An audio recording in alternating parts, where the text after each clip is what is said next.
Bahasa Indonesia, nama Arif Juanda S, kelas 12 TKR 1. Pengertian teks negosiasi, jenis ciri-ciri, struktur, contoh, dan pembahasannya. Pengertian teks negosiasi adalah suatu bentuk interaksi sosial yang biasanya berfungsi sebagai media untuk mencapai suatu penyelesaian bersama antara pihak yang memiliki perbedaan kepentingan. Pihak tersebut akan berusaha menyelesaikan perbedaan yang muncul dengan cara berinteraksi dan mencari solusi dengan tidak merugikan salah satu pihak. Berdasarkan pengertian teks negosiasi di atas, maka negosiasi dilakukan karena pihak yang memiliki kepentingan perlu membuat sebuah kesepakatan mengenai masalah yang sedang menuntut penyelesaian bersama. Tujuan dari hal itu antara lain untuk mengurangi perbedaan kepentingan dari setiap pihak yang terlibat, dengan mencari cara untuk menemukan tujuan yang sama dan menciptakan sebuah kesepakatan yang disetujui kedua belah pihak. Sebelum melakukan proses negosiasi, seharusnya kita menetapkan dulu wakil dari setiap pihak yang terlibat, begitu pula bentuk ataupun struktur interaksinya, apakah mediasi atau dialog. Jenis-jenis teks negosiasi. Setelah membahas pengertian teks negosiasi, maka pembahasannya berikutnya adalah jenis teks negosiasi. Teks negosiasi dibagi menjadi dua jenis, dari masing-masing jenis itu mempunyai ciri-ciri yang spesifik. Apakah kamu penasaran bagaimana penjelasan lengkapnya? Yuk simak pembahasannya di bawah ini. Negosiasi formal. Mengapa dikatakan sebagai negosiasi formal? Karena jenis negosiasi ini dibuat dan ditunjukkan untuk kepentingan formal. Contohnya untuk mengajukan suatu negosiasi penawaran jasa ataupun barang kepada lembaga pemerintahan dan lembaga pendidikan. Bisa jadi konteksnya negosiasi secara langsung di dalam sebuah forum fit and proper test dan wawancara. Negosiasi informal. Jika dilihat dari namanya, jenis negosiasi ini adalah kebalikannya dari negosiasi formal. Negosiasi informal merupakan jenis negosiasi yang lebih sering digunakan dari kehidupan sehari-hari masyarakat secara umum, sehingga dalam prosesnya akan ada pertemuan interaksi yang dekat dan juga bisa kegiatan melobi seseorang dalam suasana santai. Ciri-ciri dari teks negosiasi informal tidak perlu dibuat ataupun dipersiapkan terlebih dahulu, sehingga bisa kamu lakukan secara langsung saat itu juga. Sementara untuk hasilnya juga tidak mengikat seperti negosiasi informal. Berbeda lagi dan dengan pendapat Ismail Ginto 2007.286 yang membedakan teks negosiasi menjadi dua jenis, yaitu negosiasi lisan dan negosiasi tertulis. Teks negosiasi lisan. Negosiasi lisan adalah jenis negosiasi yang berbentuk percakapan antara satu pihak dengan pihak lain. Salah satu bentuk dari teks negosiasi lisan yaitu negosiasi jual beli, di mana jenis negosiasi ini biasanya digunakan bagi para penjual dan pembeli.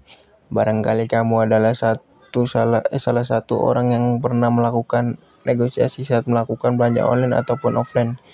B. Teks negosiasi tertulis. Sesuai namanya, jenis teks negosiasi tertulis merupakan negosiasi yang biasanya menggunakan gaya bahasa yang perlu diperhatikan.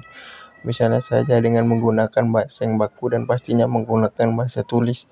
Sementara bentuk dari negosiasi tersebut ada beberapa macam yang barangkali pernah kamu temui, diantaranya surat permintaan, surat penawaran, dan surat proposal, di mana sebenarnya jenis teks negosiasi tersebut sangat jarang digunakan di dalam kehidupan sehari-hari.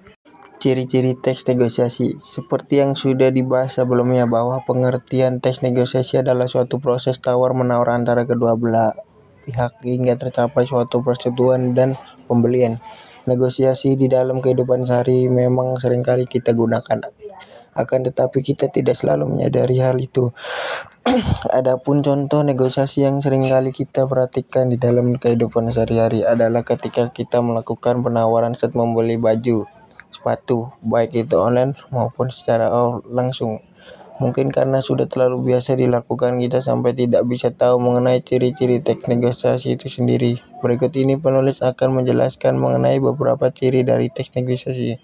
A. Berupa dialog, tapi terkadang juga yang berbentuk sebuah proposal penawaran. Hal tersebut bergantung pada konteks keperluannya.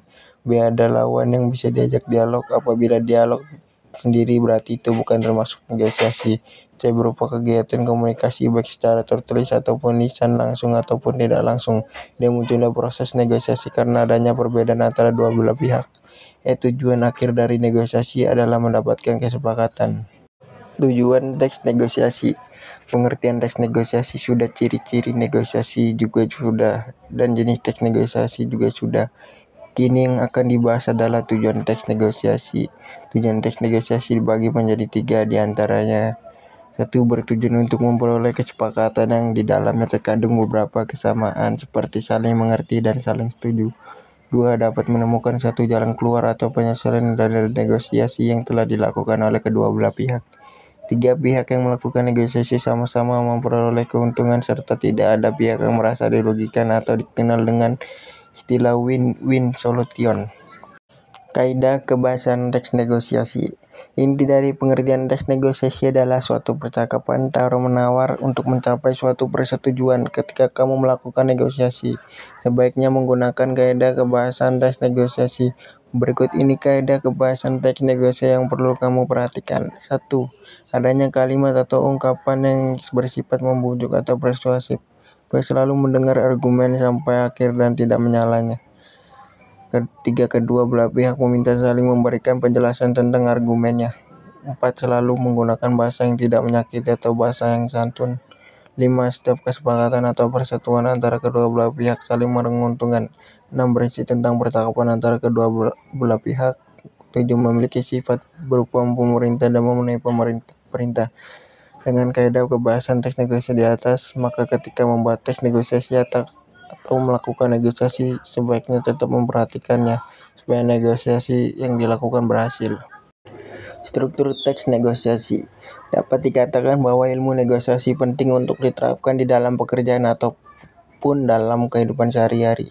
Banyak orang yang menganggap hal tersebut sepele, bahkan apabila kita mendalami lagi tentang teks negosiasi, ada beberapa struktur yang ada di dalamnya berdasarkan pengertian teks negosiasi. Maka berikut ini adalah strukturnya. 1. Orientasi. Orientasi yang dimaksud di sini adalah intro, pengenalan ataupun salam pembuka. Apabila menggunakan bahasa interaksi dengan pihak lain, dapat dikatakan hal itu sebagai ajang basa-basi dulu. Jadi di dalam teks negosiasi ada urusan dan juga etikanya, tidak boleh langsung membuat negosiasi secara langsung. 2. Permintaan. Setelah melakukan basa-basi, tahap selanjutnya adalah tahap permintaan, tapi perlu kamu pahami bahwa permintaan ini harus menyesuaikan dari selera dan juga kebutuhan kamu. Setelah ada permintaan, pastinya pihak penyedia barang atau jasa memberikan harga terlebih dahulu. Akan tetapi sebelum masuk ke dalamnya akan ada tahap yang ketiga, yang tahap pemenuhan. 3. Pemenuhan. 4. Pemenuhan tersebut lebih fokus pada penyedia barang dan juga jasa. Apakah pihaknya dapat memenuhi permintaan kamu atau tidak? Untuk kasus permintaannya yang terjadi dalam jumlah banyak, pihak penyedia akan melakukan informasi ataupun koordinasi beberapa waktu untuk memastikan stok barang ataupun jasa yang diminta. 4. Penawaran.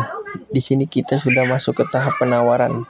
Apabila tahap-tahapan di atas sudah cukup, maka akan terjadi penawaran. Apabila harga yang ditawarkan belum cocok dan sesuai, kamu bisa melakukan negosiasi sebelumnya. Akhirnya kamu akan memutuskan sepakat ataupun menolak. 5. Persetujuan. Setelah kedua belah pihak melakukan penawaran dan ditemukan suatu kesepakatan, itu berarti sudah masuk ke tahap persetujuan. Dalam tahap ini sebaiknya dilakukan tanpa ada paksaan sehingga kedua belah pihak sama-sama bisa mendapatkan keuntungan. Jika tahap ini sudah selesai, maka kamu bisa masuk ke tahap selanjutnya, yaitu tahap pembelian. Tahap pembelian. Apabila sudah cocok dan sesuai di antara kedua belah pihak, perlulah dilakukan transaksi pembelian. Jika berhasil terjadi transaksi pembelian tersebut, itu artinya kamu berhasil melakukan praktik negosiasi. 7. Penutup. Pada bagian penutup akan terjadi kesepakatan. Dengan begitu transaksi dan juga penawaran pun selesai. Apabila di awal kamu melakukan basa-basi, maka sebaiknya harus ditutup dengan kalimat yang sesuai agar bisa memberikan kesan yang baik kepada pihak penyedia atau pembeli.